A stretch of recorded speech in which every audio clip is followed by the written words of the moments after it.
ნახეთ მეგობრებო, რა მდგომარეობაშია კისრის პირველი და მეორე მალა. აი, შეგიძლიათ ნახოთ, როგორ არის გადანაცვლებული არა მარტო ეს ორი მალა ცენტრალური ღერძიდან, სხეულის ცენტრალური ღერძიდან, არამედ დანარჩენი კისრის მალებიც.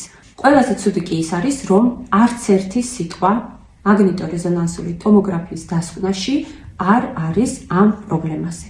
შესაბამისად, პაციენტმა არ იცის, რომ მას აქვს, უბრალოდ არ იცოდა, სანამ ჩემთან მოვიდა და რომ მას ჰქონდა ასეთი სერიოზული პრობლემა, დადიოდა ექიმებში და მკურნალობა, რა თქმა უნდა, იყო უშედეგო. რა თქმა უნდა, როდესაც პირველი მალა არ არის სწორ პოზიციაში, შესაბამისად, დანარჩენი მალებიც, აი ეს არის გვერდხედი, უკვე გადანაცვლებულია გვერდზეც და უკანაც. და შედეგად პაციენტი, რა თქმა უნდა, უჩივის დაძაბულობას და ტკივილს კისრის არეში და ძლიერ თავის ტკივილებს. გამოსავალი რა არის?